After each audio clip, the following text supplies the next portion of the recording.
കാൽനദീപം വചനധ്യാനത്തിന്റെ മറ്റൊരു എപ്പിസോഡിലേക്ക് ഏവരെയും ദൈവനാമത്തിൽ സ്വാഗതം ചെയ്യുന്നു.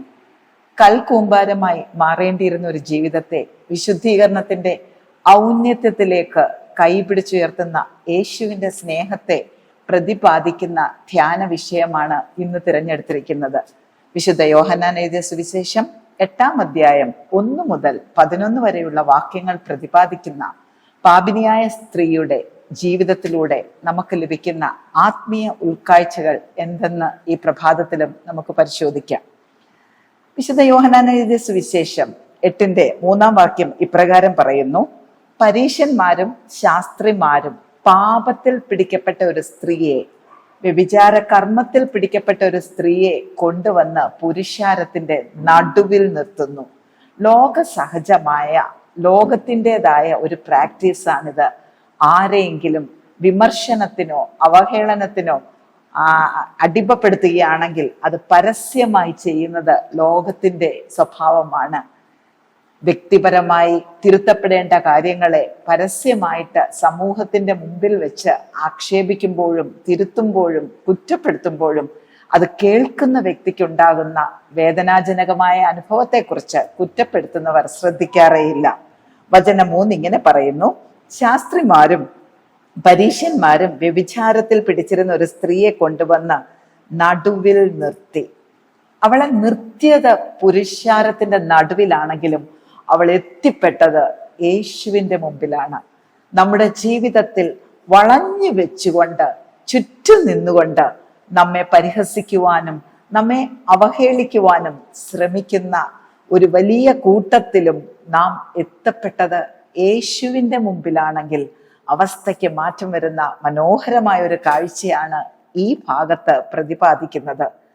ഈ സ്ത്രീയെ പാപം ചെയ്തവളാണെങ്കിൽ പോലും പരസ്യമായി കൊണ്ട് ഇപ്രകാരം നടുവിൽ നിർത്തിയത് യേശുവിനെ കുറ്റം ചുമത്തേണ്ടതിനാണ്, യേശുവിനെ കുടുക്കേണ്ടതിനാണ്.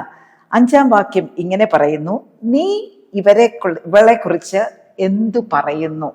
ഇത് അവനെ കുറ്റം ചുമത്തുവാൻ സംഗതി വരേണ്ടതിന് അവനെ പരീക്ഷിച്ചുകൊണ്ടാണ് ശാസ്ത്രിമാർ ചോദിച്ചത്. ഇവിടെ സ്ത്രീ കുറ്റക്കാരിയാണെങ്കിൽ പോലും ഇപ്പോൾ അവർ കുടുക്കുവാൻ ശ്രമിക്കുന്നത്, പരീക്ഷിക്കുവാൻ ശ്രമിക്കുന്നത് യേശുവിനെയാണ്. യേശുവിനെ കുടുക്കുവാനും പരീക്ഷിക്കുവാനുമായി കരുവാക്കപ്പെട്ടത് ഈ സ്ത്രീയാണെന്ന് മാത്രം. നമ്മുടെ ദൈനംദിന ജീവിതത്തിലും മറ്റു പലരെയും കുടുക്കുവാനായിട്ടും മറ്റു പലരെയും ഒതുക്കുവാനായിട്ടും പലപ്പോഴും നാം കരുവാക്കപ്പെടുന്ന അനുഭവങ്ങൾ എൻ്റെയും നിങ്ങളുടെയും ജീവിതത്തിൽ ഉണ്ടാകും. അവർ കൊണ്ടുവന്നതിൻ്റെ ഉദ്ദേശം യേശുവിനെ കൊടുക്കുവാനാണെങ്കിലും കൊണ്ടുവന്നത് ആരുടെ മുമ്പിലാണെന്നുള്ളത് ആ വിഷയത്തിന്റെ മുഴുവൻ പ്രസക്തിയെ മാറ്റിമറിക്കുകയാണ്. നമ്മുടെ വിഷയങ്ങൾ എത്ര കയ്പുള്ളതാണെങ്കിലും, നമ്മുടെ വിഷയങ്ങൾ എത്ര നാണംകെട്ട അവസ്ഥയിലുള്ളതാണെങ്കിലും അത് കൊണ്ടുവന്നത് യേശുവിന്റെ മുമ്പിലാണെങ്കിൽ അവിടെ ഒരു മാറ്റമുണ്ടെന്നുള്ളതിന് യാതൊരു സംശയവുമില്ല. കൊണ്ടുവന്നവർക്ക് പോലും അറിയാത്ത ഒരു യാഥാർത്ഥ്യമായിരുന്നു ഈ വിഷയം ഇപ്പോൾ നിൽക്കുന്നത് യേശുവിന്റെ മുമ്പിലാണ്. പരസ്യമായ വിമർശനത്തിന്, പരസ്യമായ അവഹേളനത്തിന് പാത്രമായിക്കൊണ്ട് ആരാലും സഹായിക്കപ്പെടുവാതെ നടുവിൽ നിൽക്കുന്ന, പുരുഷാരത്തിന്റെ നടുവിൽ നിൽക്കുന്ന സ്ത്രീ, ഇവളെ കൊണ്ടുവന്ന സമയത്തെക്കുറിച്ച് നാം ഒന്ന് ചിന്തിക്കാം. മോശയുടെ ന്യായപ്രമാണം അനുസരിച്ച് പാപത്തിൽ ഒരു സ്ത്രീയെ പിടിക്കപ്പെട്ടാൽ ആ സമയം മുതൽ അവളെ കല്ലെറിഞ്ഞ് ഓടിച്ചു കൊണ്ടുവരുന്ന പ്രവണതയാണ് ആ നാട്ടിലുണ്ടായിരുന്നത്. അങ്ങനെയെങ്കിൽ അനേക കല്ലുകൾ ഏറ്റുവാങ്ങിക്കൊണ്ട്, അനേക വിമർശനങ്ങൾ ഏറ്റുവാങ്ങിക്കൊണ്ട് തളർന്നു ആണ് ഈ സ്ത്രീ ഇവിടം വരെ എത്തിയത്. എന്നാലും ഓർക്കുക, അവൾ യേശുവിന്റെ മുമ്പിലെത്തിയ സമയം, അവസാനത്തെ കല്ലവളുടെ മേൽ പതിച്ചിട്ട് താൻ നിലം പരിചാകുന്നതിന് മുമ്പ് ഈ വിഷയവും അവളും യേശുവിന്റെ മുമ്പിലെത്തി. ഇവിടെ നാം മനസ്സിലാക്കേണ്ട ഒരു ആത്മീയ സത്യമുണ്ട്. നമ്മുടെ ജീവിതത്തിൽ ഒരുപാട് കല്ലേറുകൾ, ഒരുപാട് വിമർശനങ്ങൾ, ഒരുപാട് തിരിച്ചടികൾ ഒരുപക്ഷെ ഉണ്ടായിട്ടുണ്ടാകും. എന്നാൽ അവസാനത്തെ തിരിച്ചടി, അവസാനത്തെ കല്ലേറ് നമ്മെ നിലം പരിചാക്കുന്നതിന് മുമ്പ്, നമ്മെ നാമാവശേഷമാക്കുന്നതിന് മുമ്പ് ഈ വിഷയം യേശുവിന്റെ മുമ്പിൽ എത്തുകയാണെങ്കിൽ അവിടെ ഒരു പരിഹാരമുണ്ട് എന്നുള്ളതിന് യാതൊരു സംശയമില്ല. ഒരു പക്ഷേ ഒന്ന് രണ്ട് കല്ലുകൾ കൂടെ വീണു പോയിരുന്നെങ്കിൽ, കല്ലുകൾ കൂടെ അവളുടെ ശരീരത്ത് പതിച്ചിരുന്നെങ്കിൽ അവൾ താഴെ വീണ് ശ്വാസം തീർന്ന ഒരു മരണത്തിന്റെ അവസ്ഥയിലേക്ക് പോകാമായിരുന്നു. എന്നാൽ അവളെ കൊണ്ടുവന്ന ടൈമിങ് സ്വർഗത്തിന്റെ ടൈമിംഗ് ആണെന്ന് മനസ്സിലാക്കുക. എന്റെയും നിങ്ങളുടെയും ജീവിതത്തിൽ ഉണ്ടാകുന്ന ചില വിഷയങ്ങൾ ദൈവസന്നിധിയിൽ നാം കൊണ്ടുവരുന്നത് ദൈവത്തിന്റെ പദ്ധതി പ്രകാരം കറക്റ്റ് സമയത്താണ്. നാം നിലം പരിചാകുന്നതിന് മുമ്പ് ആ വിഷയം ദൈവസന്നിധിയിൽ എത്തിയാൽ വിഷയത്തിനൊരു പരിഹാരമുണ്ട്. ആദ്യമായി ഞാൻ പറയുവാൻ ഓർമ്മിപ്പിച്ചത് വിഷയം ആരുടെ മുമ്പിലാണ് എത്തിയത് എന്നാണ്. യേശുക്രിസ്തുവിന്റെ മുമ്പിലെത്തിയ വിഷയം എത്ര പരസ്യമായി അവഹേളിക്കപ്പെട്ടതാണെങ്കിലും അതിനൊരു മറുപടിയുണ്ട്, അതിനൊരു ഉത്തരമുണ്ട്, അതിനൊരു തീർപ്പുണ്ട്. രണ്ടാമതായിട്ട് ആ വിഷയം യേശുവിന്റെ കരങ്ങളിൽ എത്തപ്പെടുന്ന സമയം, നാം നാമാവശേഷമാകുന്നതിന് മുമ്പ്, നാം തീരുന്നതിന് മുമ്പ്, നാം ഒതുങ്ങുന്നതിന് മുമ്പ് ഈ വിഷയം യേശുവിന്റെ കരങ്ങളിലേക്ക് മാറ്റി കൊടുക്കുകയാണെങ്കിൽ അവിടെ നമുക്കൊരു മറുപടി ഉണ്ട് എന്ന് മനസ്സിലാക്കുക. യേശു കർത്താവ് കുനിഞ്ഞു നിലത്ത് എഴുതിക്കൊണ്ടിരിക്കുകയായിരുന്നു. ഇവളെ എന്ത് ചെയ്യണം, ഇവളെക്കുറിച്ച് നീ എന്ത് പറയുന്നു എന്നവർ ചോദിച്ചപ്പോൾ യേശു കർത്താവ് നിവർന്നിട്ട് അവരോട് ചോദിക്കുന്ന ഒരു ചോദ്യമുണ്ട്. 9-ാം വാക്യം അവരോട് ചോദിക്കുന്നുണ്ട്. അവർ 8-ാം വാക്യത്തിൽ ഇങ്ങനെ പറയുന്നു, നിങ്ങളിൽ പാപമില്ലാത്തവർ കല്ലെറിയട്ടെ. ഇവിടെ ദൈവ സ്നേഹം നമുക്ക് കാണാം. കൊണ്ടുവന്ന വ്യക്തിയുടെ പാപം എന്തെന്നോ, പാപത്തിന്റെ ആഴം എന്തെന്നോ, പാപത്തിന്റെ ഫ്രീക്വൻസി, എത്ര പ്രാവശ്യം അവൾ പാപം ചെയ്തെന്നോ, എത്ര നാളായി പാപം ചെയ്യുന്നോ ഒന്നും ചോദിക്കാതെ, പാപത്തിലേക്ക് പോകാതെ യേശു കർത്താവ് കൊണ്ടുവന്നവരോട് പറയുകയാണ്, നിങ്ങളിൽ പാപമില്ലാത്തവർ കല്ലെറിയട്ടെ. ആ വാക്ക് കേട്ടപ്പോൾ വിശുദ്ധ യോഹന്നാൻ എഴുതിയ സുവിശേഷം 8-ാം അധ്യായത്തിന്റെ 9-ാം വാക്യം ഇങ്ങനെ പറയുന്നു, അവർ അത് കേട്ടിട്ട് മനസാക്ഷിയുടെ ആക്ഷേപം ഹേതുവായി മൂത്തവരും ഇളയവരും ഓരോരുത്തരായി വിട്ടുപോയി. അവർ അത് കേട്ടിട്ട്, ദൈവ ശബ്ദം കേൾക്കുമ്പോൾ മനസാക്ഷിയുടെ ഒരു ആക്ഷേപമുണ്ടാകും.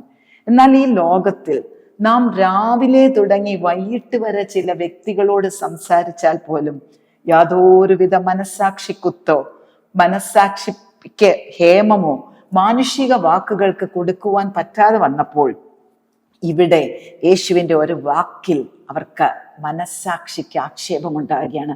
ദൈവശബ്ദം കേൾക്കുന്ന ഒരു വ്യക്തിക്ക് മനസാക്ഷിക്ക് ആക്ഷേപമുണ്ടാകും. അവിടെ പറയുന്നുണ്ട്, മൂത്തവർ മുതൽ ഇളയവർ വരെ വിട്ടുപോയി. ദൈവശബ്ദം കേൾക്കുമ്പോൾ മനസാക്ഷിക്ക് കുത്തുണ്ടാകുന്നതിന് പ്രായം ഒരു പരിധിയല്ല. ഏത് പ്രായത്തിലും ദൈവശബ്ദം ഇമ്പമായി കേൾക്കുന്നവർക്ക് മനസാക്ഷി കുത്തുണ്ടാകും. എന്നിട്ട് അവർ എന്താണ് ചെയ്തത്?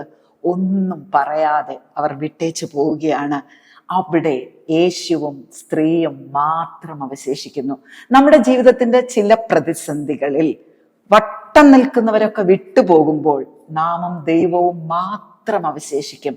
ഈ സമയങ്ങൾ, ഈ സാഹചര്യങ്ങൾ നമ്മളോട് മധുരമായി സംസാരിക്കുവാൻ ദൈവം ആഗ്രഹിക്കുന്ന, സ്വർഗം നിശ്ചയിച്ചിരിക്കുന്ന സമയങ്ങളാണ്. ഒടുവിൽ സ്ത്രീയും യേശുവും മാത്രം ശേഷിച്ചു എന്നവിടെ എഴുതിക്കുന്നു. യേശു നിവർന്നു. അങ്ങനെയുള്ള അവസരങ്ങളിൽ കർത്താവ് ഒന്ന് നിവർന്നാൽ തീരുന്നതേ ഉള്ളൂ നമ്മുടെ ജീവിതത്തിന്റെ പ്രശ്നങ്ങൾ.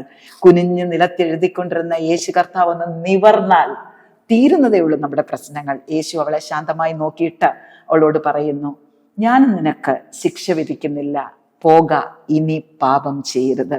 നാം ചെയ്യുന്ന ഓരോ പാപങ്ങൾക്കും, നാം ചെയ്യുന്ന ഓരോ തെറ്റുകൾക്കും അളന്ന് തൂക്കി അപ്പോൾ ശിക്ഷ വിധിക്കുന്ന ഒരു ദൈവത്തെയല്ല നാം അപ്പ, പിതാവേ എന്ന് വിളിക്കുന്നത്. നമ്മെ പ്രോത്സാഹിപ്പിക്കുകയാണ്, ഇനി പാപം ചെയ്യരുത്. കഴിഞ്ഞകാല ജീവിതം എനിക്കൊരു വിഷയമേ അല്ല, ഇനി പാപം ചെയ്യരുത്. എന്തിനാണ് ദൈവം ഇനി പാപം ചെയ്യല്ല എന്ന് പറഞ്ഞ് പാപിയെ പ്രോത്സാഹനത്തിലൂടെ പുതിയ പാതയിലേക്ക് തിരിച്ചുവിടുന്നത്?